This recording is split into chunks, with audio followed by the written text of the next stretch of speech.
Está con nosotros Augusto Posleman, es el director de Banca Privada de Puente. Augusto, buenas tardes, ¿cómo estás? Hola Pablo, ¿cómo andas? ¿Bien? Muy bien, gracias por escucharnos, por atendernos. Augusto, bueno, ¿qué hacemos con la plata? ¿Hay alternativas al dólar? Hoy hay bonos que presentan tasas de interés interesantes, acciones. ¿Por dónde ves que uno puede maximizar su beneficio con inversiones financieras y bursátiles? Sí, es un poco como decías vos recién, Pablo, en el corto plazo los pesos parece ser que tiene más sentido ya empezar a mirarlos. Sí, lo venimos hablando en los últimos días, tasas de interés del 30% en pesos ya hacen pensar que, digamos, que algún nivel de activos en pesos hay que mantener y además que tenés, eso podría ir por el lado de los activos que ajustan por Badlar, por tasa Badlar, que no son muchos en el sector público, de bonos públicos hay pocos. Pero sí hay en el sector privado bonos que se están emitiendo con ajuste Badlar, YPF, es uno de los casos que ha habido Bueno, últimamente. por ejemplo, YPF colocó ayer un bono, ¿no? 500 Sí, millones tasa Badlar, es decir, la tasa de plazo fijo mayorista. Pero fue tasa exacto. Badlar más cero, o sea, solamente el bono paga la tasa del plazo fijo mayorista. Tampoco es un premio muy grande para un título a 5 años, sobre todo. No, ahí quizás la apuesta sería una ganancia de capital donde la Badlar, digamos, pareciera ser que podría ser una tasa alta y entonces el título podría rendir menos que Badlar. Si en algún momento las tasas de interés, digamos, que hoy tenemos ajustan un poquitito, digamos, sí, no es un premio adicional. Hay activos que tienen premios adicionales, 200, 300 puntos básicos sobre Badlar. Tuvimos uno digamos, la semana pasada de IRSA también. Digamos, hay activos de empresas que tienen, digamos, intereses atractivos, más cercanos al 30% que al 25, 26%. Yo digo, eso es una alternativa que hace 3 meses atrás ni la mirábamos. Digo, hay que hacer todo ahí, no, pero hay que empezar a mirarlo porque si en el corto plazo la expectativa, digamos, que el tipo de cambio va a estar anclado y no va a haber demasiada volatilidad por ese lado, digamos, bueno, aprovechar las tasas altas de estos meses que vienen de tranquilidad puede ser una estrategia por lo menos de corto plazo. Sumado a esto los activos de SER, ¿no? Que vos lo viste, son los que hoy son digamos, la estrella del mercado estos últimos días y tiene mucho sentido con la inflación, digamos, que hemos visto a partir de enero. Claro, acá hay que tener en cuenta que el inversor cuando decide apostar por un instrumento en pesos, que lo compra en pesos, no compara tanto con la inflación, porque hoy una tasa de 30%, lo hablábamos recién con Miguel Kiel, para un año de inflación del 40 parece bajo. Lo hay que comparar con el dólar, a ver si esta inversión que hago en pesos le va a ganar o no al dólar, como pasó durante muchos años en Argentina, digamos del 2003 al 2009 prácticamente, era mejor poner un plazo fijo, comprar un bono ajustado en pesos que a comprar dólares. Esto se revierte totalmente a partir del 2011.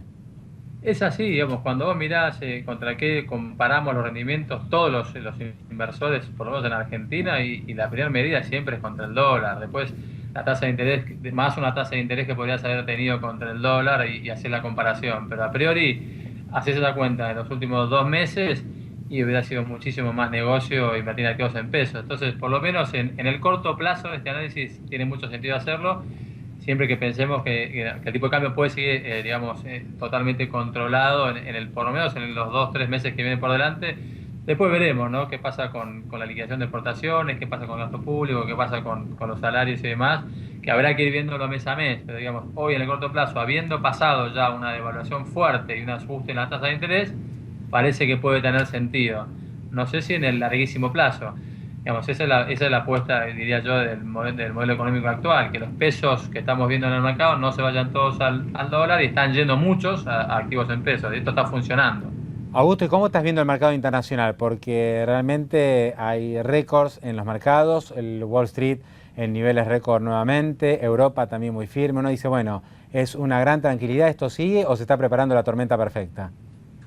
No, nuestra opinión es, por un lado, Estados Unidos, digamos, lo que creo que ayudó mucho es, digamos, la nueva presidenta del Banco Central dejó muy, muy claro que la prioridad es el crecimiento y el empleo y que no tiene ningún apuro en recortar las recompras digamos, el incentivo monetario. Lo va a hacer en la medida que la economía muestre consolidarse fuerte y, bueno, y últimamente hemos visto datos no tan sólidos, básicamente por un problema climático, pero digamos, está muy claro el mensaje que hasta tanto la economía americana no recupere fuerte y el desempleo caiga fuerte, no van a digamos, a tener apuro en salir de esta estrategia de bajas tasas de interés y mucha liquidez. Eso dio un poquito de tranquilidad al mercado americano y por eso lo vemos tan firme.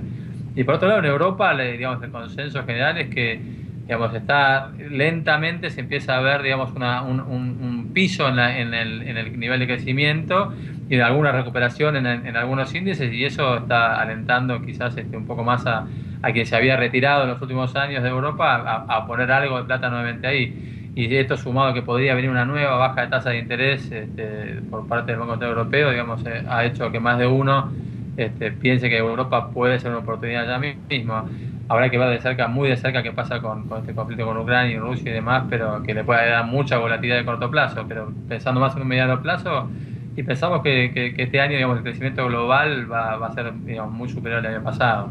Sí, por último, Augusto, veo mala onda con los emergentes, ¿no? Digamos, si uno ve cómo han evolucionado las bolsas desarrolladas versus emergentes, es una goleada realmente, ¿no? O sea, al que invirtió en Wall Street le fue bárbaro, al que invirtió en Europa también, pero al que invirtió en América Latina o en el sudeste asiático, Brasil, Turquía, perdió mal. Yo ahí veo que hay una alternativa, ¿no? Porque los precios están muy bajos y creo que a veces los inversores exageran con estos movimientos. Puede haber una buena oportunidad de mercados emergentes. Estaba viendo un reporte el otro día que hablaba de una suba potencial en Brasil este año en dólares, ¿no? De más del 20%, invirtiendo en el mercado accionario. Pero por ahora sigue todo completamente planchado. Sí, yo creo que tiene que ver con esto que decíamos recién, el retiro de flujo de fondos, de inversiones en Latinoamérica, que los últimos 3 4 años fueron, digamos, el lugar donde los inversores buscaron rentabilidad, porque las tasas estaban prácticamente en cero en el resto del mundo. Empezó un pequeño cambio de flujos, digamos, cuando la Reserva empezó con algún retiro de liquidez y subiendo levemente la tasa de interés. Eso hizo como pegar un cambio brusco a los mercados emergentes. De hecho, Brasil tuvo el año pasado retiros netos de capital de 11.000 millones de dólares. Entonces, eso se ve, impacta directo en los mercados emergentes. Los bonos empiezan a tener rendimientos más altos y los precios caen. Entonces, digamos, estos flujos masivos de fondos que van de un lugar a otro tienen su impacto. Yo no creo que igual, como decíamos recién, como el proceso de retiro digamos, de la liquidez de Estados Unidos va a ser más lento, quizás este impacto tan negativo inicial que tuvieron fue exagerado y por alguna corrección veamos en los emergentes. Pero no todos los emergentes son lo mismo. Yo creo que Argentina no recibió ese flujo de fondos en los últimos años y que ahí tienen una oportunidad mayor que el resto, ¿eh? Claro. Ahí, digamos, manda la selectividad. O sea, no todos los mercados emergentes son lo mismo, no es lo mismo Corea que Malasia o que Chile o que Ucrania o Venezuela. Digamos, uno habla de emergente, pero es una bolsa demasiado grande, ¿no? Donde hay un poco de todo. Sí, totalmente de acuerdo. Exacto. Augusto, un gran abrazo, muchísimas gracias por este contacto. A vos, Pablo, un abrazo grande.